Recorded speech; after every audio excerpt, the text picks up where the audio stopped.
Hello everyone, સ્વાગત છે તમારું મારી ચેનલમાં।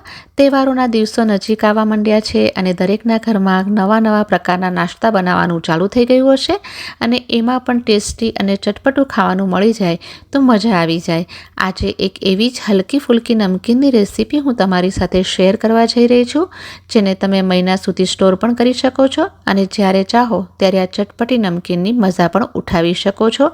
દિવાળીના તહેવારોમાં આપણે નાયલોન પૌવાનો ચેવડો તો ખાતા જોઈએ છીએ અને બનાવીએ જ છીએ, પણ આ વખતે આ પૌવાના ચેવડાની રેસીપીને જરૂરથી ટ્રાય કરજો, તમને બહુ જ પસંદ આવશે।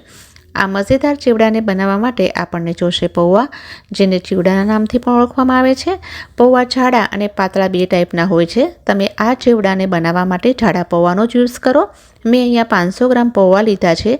તો આ જે પૌવા હોય છે એમાં સ્ટાર્ચ પણ રહેલું હોય છે અને ડસ્ટ પણ આવે છે, તો એના માટે આપણે શું કરશું, એને ચાળી લેશું। ચાળ્યા પછી જ એને ઉપયોગમાં લેશું। તો અહીંયા એક પ્લેટ લીધી છે અને આવી એક ચાળણીમાં થોડા પૌવા નાખતા જશું અને એને ચાળતા જશું। તો જુઓ, આમાં થોડી ઘણી પણ ડસ્ટ હશે એ પણ બહાર આવી જશે, કારણ કે અહીંયા આપણે પૌવાને વોશ નહીં કરી શકીએ, એટલે આપણે ચાળવા ખૂબ જ જરૂરી છે। તો બસ બધા જ પૌવા આ રીતે ચાળીને મેં લઈ લીધા છે। તો પૌવાને એકવાર સાઈડમાં રાખી લઈએ, એનો ઉપયોગ પછીથી કરશું। તો સૌથી પહેલાં આ નમકીન બનાવવા માટે એક મસાલો પ્રિપેર કરી લઈએ। એના માટે ગ્રાઇન્ડિંગ જારમાં એડ કરશું 2 ટેબલસ્પૂન આખા ધાણા। આખા ધાણા ન હોય તો તમે ધાણાનો પાવડર પણ લઈ લો। એમાંથી 1 ચમચી ધાણા બચાવીને રાખીશ, જેનો યુઝ આગળ કરશું। પછી લેશું 1 ચમચી વરિયાળી, આની ફ્લેવર બહુ સરસ આવશે ચેવડામાં। 1 ચમચી લેશું આખું જીરું। હવે થોડાક પાવડર મસાલા પણ લઈ લેશું। ચેવડામાં એકદમ સરસ ફ્લેવર લાવવા માટે હું અહીંયા એડ કરી રહી છું ચાટ મસાલો। તમને પસંદ હોય તો તમે આમચૂરનો પાવડર પણ લઈ શકો છો। 1 ચમચી લેશું સંચળ પાવડર, 1 ચમચી લાલ મરચાંનો પાવડર લેશું। ચેવડાનો કલર સરસ આવે એ માટે અડધી ચમચી હળદરનો પાવડર પણ લઈ લેશું। સ્વાદના અનુસાર નોર્મલ મીઠું પણ લેશું। તો બસ આ મસાલાને મેં ફાઇન પાવડર બનાવી લીધો છે, તો એ ચેવડામાં સારી રીતે કોટ થઈ જશે જ્યારે આપણે ફાઇન પાવડર બનાવીએ છીએ ત્યારે। અહીંયા પેનમાં મેં તેલને ગરમ કરવા માટે મૂકી દીધું છે। તેલ હલકું ગરમ થઈ ગયું છે, તો લો ફ્લેમ પર જે વસ્તુઓ આપણે ફ્રાય કરવી છે એ પહેલાં ફ્રાય કરી લેશું। તો આ ચાળણીની હેલ્પથી હું બધી જ વસ્તુઓ ફ્રાય કરી લઈશ। અહીંયા મેં 1 કપ શિંગદાણા લીધા છે, કાચા શિંગદાણા છે, એને તેલની અંદર આ રીતે ફ્રાય કરી લેશું। બધી જ વસ્તુઓને ફ્રાય કરીને આપણે ચેવડો બનાવશું તો તમે મહિના સુધી ચેવડાને ઇઝીલી સ્ટોર કરી શકશો અને વધારે ક્રિસ્પી પણ બનશે અને ટેસ્ટી પણ। તો જ્યારે આ શિંગદાણા સરસ લાલ થઈ જાય અને ચટકવા માંડે ત્યારે આપણે એને બહાર નીકાળી લેશું।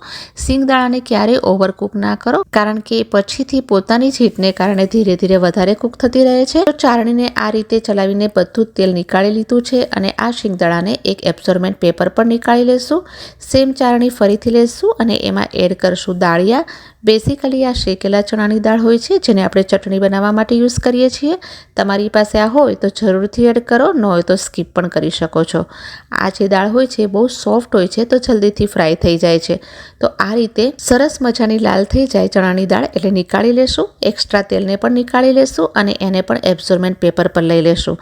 ફરીથી આ ચાળણીને લઈને હાફ કટ કરેલા કાજુને એડ કરશું। તમે ચાહો તો આમાં બદામને પણ લઈ શકો છો અને જો ડ્રાય ફ્રૂટ્સ તમને પસંદ ના હોય તો સ્કીપ પણ કરી શકો છો। તો આ કાજુ પણ બહુ જલ્દીથી ફ્રાય થઈ જાય છે।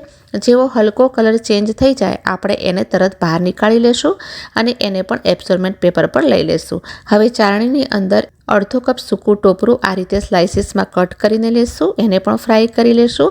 નાળિયેરમાં ઓલરેડી વધારે ઓઇલ હોય છે એટલે જલ્દીથી ફ્રાય થઈ જાય છે। તમે નાના ટુકડાઓ પણ લઈ શકો છો। તો આ નાળિયેર પણ સારી રીતે ફ્રાય થઈ ગયું છે, તો એને પણ નીકાળી લઈએ। હવે આમાં હું અડધો કપ કિશમિશ લઈ રહી છું, તો એ તો જલ્દીથી ફ્રાય થઈ જાય છે। જેવી એ ફૂલી જશે એને બહાર નીકાળી લેશું। કિશમિશને તમે જરૂરથી એડ કરો તમારા પસંદગીના કલરની, કારણ કે આનો ટેસ્ટ ચેવડામાં બહુ જ સરસ આવે છે। આની મીઠી ફ્લેવર ચેવડામાં 4 ચાંદ લગાડી દે છે। હવે આમાં 10 થી 12 ઝીણા ટુકડામાં કાપેલા લીલા મરચાંને એડ કરશું। લીલા મરચાંને તમે ફ્રાય કરો ત્યારે થોડા તેલમાં નાખો અને ઉપર લઈ લો, ફરીથી ફ્રાય કરો। આવું કરવાથી શું થશે કે લીલા મરચાં છે એ તડકશે નહીં, નહીંતર એક જ સાથે ફ્રાય કરશો તો એ ઉછળીને બહાર આવી જશે। તો બસ આ પણ ફ્રાય થઈ ગયા છે। જ્યારે રૂમ ટેમ્પરેચર પર આવી જશે ત્યારે એ ડ્રાય થઈ જશે। ચીવડામાં આનો ટેસ્ટ પણ સારો આવશે અને સારી રીતે સ્ટોર પણ કરી શકો છો. એની સાથે 10થી 12 કઢી પત્તો લઈ લેશું. એને પણ ઉપર નીચે કરતા જઈને ફ્રાય કરી લેશું. અને આ પણ સરસ રીતે ક્રિસ્પી થઈ ગયા છે. બહુ જલ્દીથી ફ્રાય થઈ જાય છે. તો કઢી પત્તાનો ઉપયોગ તમે જરૂરથી કરશો. આની ફ્લેવર બહુ જ સરસ આવે છે. તો કઢી પત્તાને પણ સાઈડમાં નીકાળી લેશું. અને હવે પૌવાને એક સાથે ના નાખતા નાની વાટકીમાં લઈને ફ્રાય કરશું, જેથી તેલનું ટેમ્પરેચર ડાઉન ના થાય.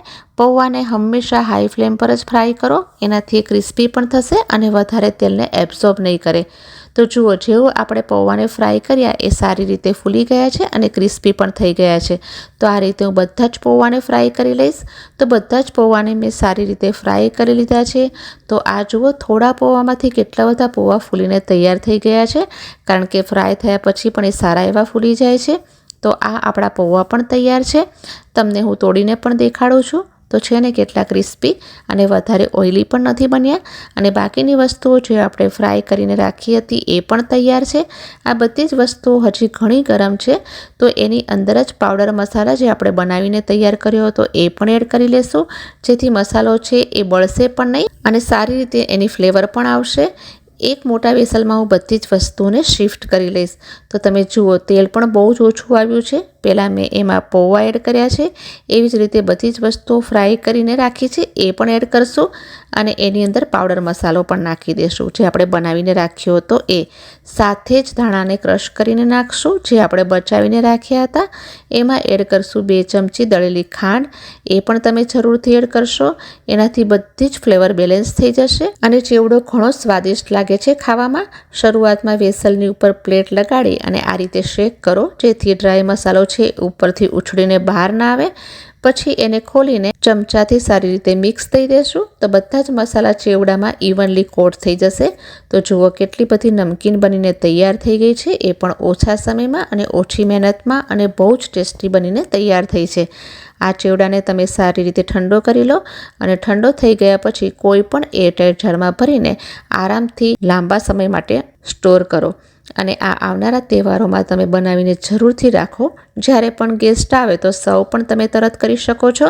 અને તમને પણ ઘરમાં જ્યારે ચટપટું ખાવાનું મન થાય ત્યારે એની મજા લઈ શકો છો. ઘરમાં બનેલી છે, ભલે આપણે એને ફ્રાય કરી છે, પણ ના કોઈ કેમિકલ અંદર એડ કર્યું છે કે ના કોઈ આર્ટિફિશિયલ કલર. તો હું તો એમ જ કહીશ કે માર્કેટમાંથી લાવેલી નમકીન કરતાં આ ઘણી બધી હેલ્ધી છે. તો આ રેસીપી તમે આવનારા તહેવારમાં જરૂરથી બનાવજો.